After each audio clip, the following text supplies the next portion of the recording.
클로즈업 북한은 송년 특집으로 지난주에 이어 대북 제재의 빈틈을 노린 북한의 외화벌이 실태를 추적합니다. 이번 주는 폴란드입니다.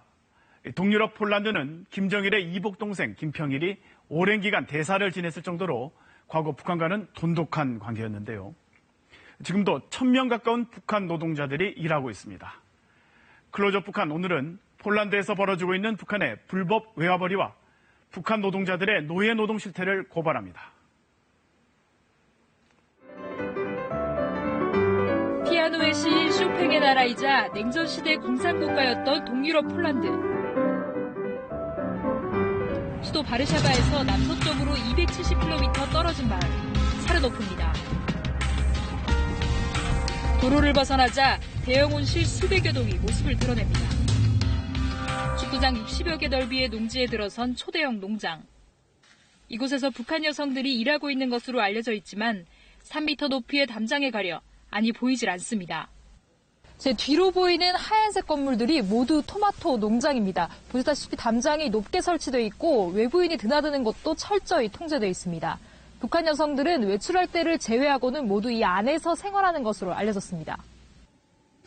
직접 농장을 찾아가 봤지만 입구에서부터 접근을 거부당했습니다. Вообще Кореи, правда, тут и сам, правда? Не wiem na ten temat, proszę pana. Nie udzielam żadnych informacji. Nie do mnie, ja jestem pracownikiem i nie jestem uważany do udzielenia jakichkolwiek pytań. 취재진은 작업을 마치고 나오는 우크라이나 노동자에게서 이곳 북한 여성 노동자의 존재를 확인할 수 있었습니다. Ile Koreanki tam mieszkają? Ile około ile? 100? Gdzie jest ten w ogóle to jaki hotel w środku jest? Да, dziewczyny osobno mieszkają. 다음날 북한 여성들이 물건을 사러 온다는 인근마트로 가봤습니다. 물건을 고르는 사람들 사이에 20대 초반 북한 여성들이 한눈에 들어옵니다. 혹시 여기 오신 지 얼마나 되셨는지? 그런 거 왜 물어보는지 모르겠는데 시간이 없어서요. 일주일에 한두 시간 생필품을 사러 나오는 이때가 유일한 외출인 것으로 알려진 이들. 하루에 몇 시간이나 일하냐고 묻자 한숨부터 내쉽니다. 하루에 몇 시간 정도 근무를 하세요? 그러더니 곧 뭔가를 의식한 듯 좋아서 하는 일이라고 강변합니다. 또 자기 일하고 돈 많고 8시간 할 때도 있고 뭐 5시간 할 때도 있고 우리가 돈 벌고 싶어서 여기 와서 돈 벌고 아니 우리가 다 좋은데 그냥 모르면 없이 그래서 아빠네들이 더 먹고 말이야. 취재진을 피해 황급히 자리를 뜨는 북한 여성들. 하지만 이들의 주장과는 달리 북한 여성 노동자들은 농장 안에서 숙식을 해결하며 주당 70시간 넘게 일하는 것으로 알려졌습니다. 그렇게 힘들게 일해도 충성자금을 떼이고 나면 수중에 줄 수 있는 돈은 한 달에 평균 우리 돈 9만 원 남짓. 폴란드 노동자 최저임금의 7분의 1 수준에 불과합니다. 폴란드 노동자들은 보통 외국에 일하고 있습니다. 조금 돈을 많이 벌 수 있는 나라에 가서 폴란드는 그런 노동자가 부족합니다. 그래서 북한 사람들은 쉽게 들어갈 수 있는 거죠. 일을 잘 하니까요. 게다가 인건비는 굉장히 낮기 때문에 폴란드 회사한테 좋은 거죠. 폴란드의 옛 수도로 2차 세계대전 당시 독일 나치의 아우슈비츠 강제 수용소가 있던 곳으로 유명한 크라쿠프. 도심에서 조금 벗어나자 고급 주택단지가 나타납니다. 지난 9월 완공될 때까지 북한 건설 노동자들이 2년 동안 일한 곳입니다.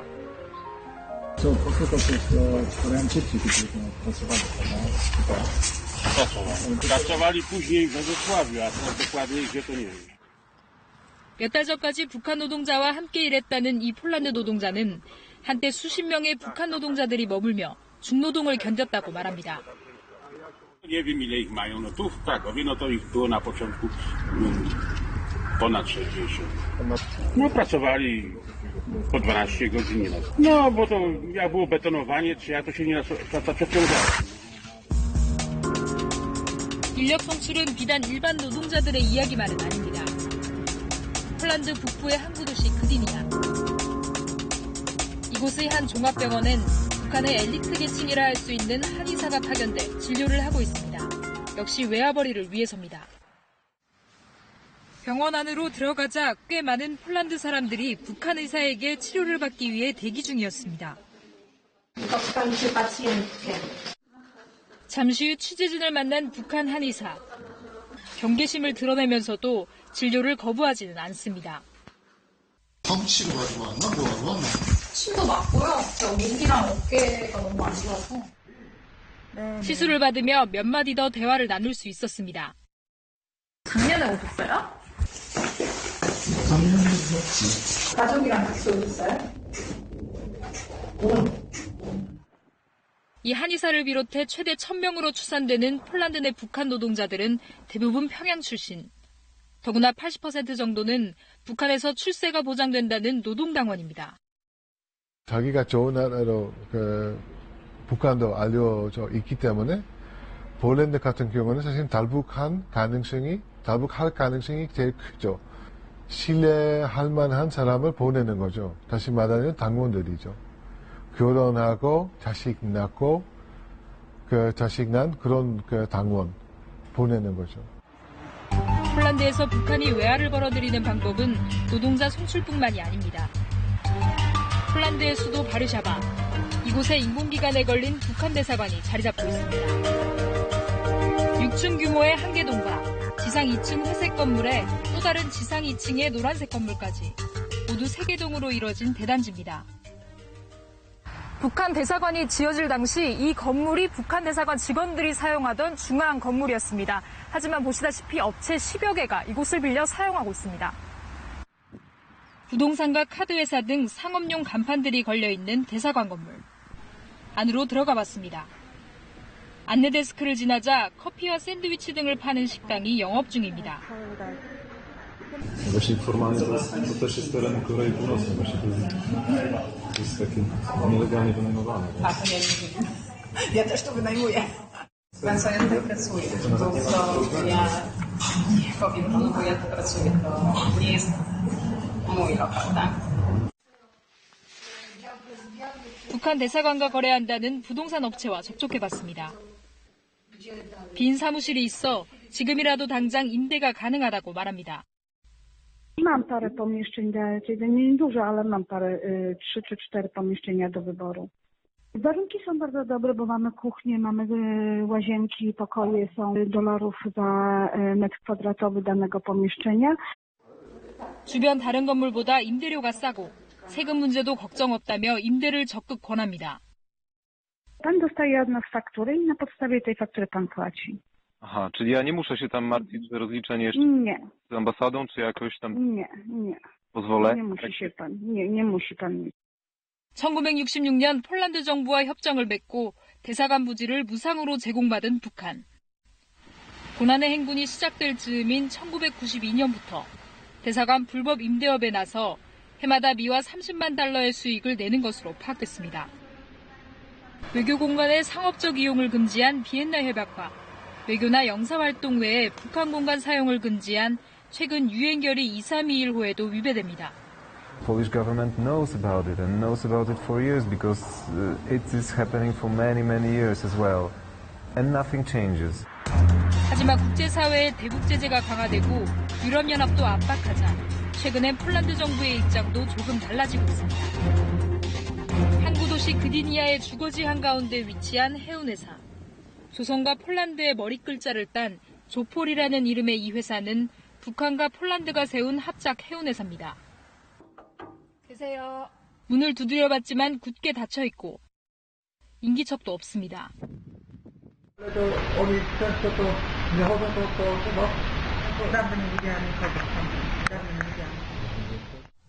조폴 소유의 선박이 유엔 안보리 제재 대상에 오른 데 이어 미 재무부가 최근 자산을 동결하자 사실상 영업을 중단하고 철수 수순에 들어간 것으로 보입니다. 북한 노동자들이 가장 많이 일하던 조선소는 어떨까?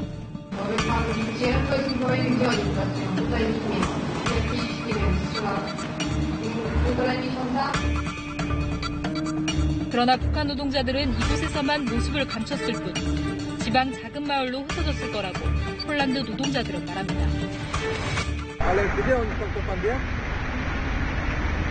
Tutaj to. A oni mogą być teraz jak widać północna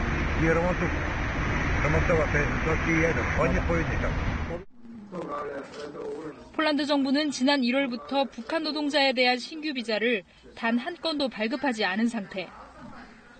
근본적인 문제 해결을 위해선 국제사회의 보다 적극적인 협조가 필요하다는 지적입니다.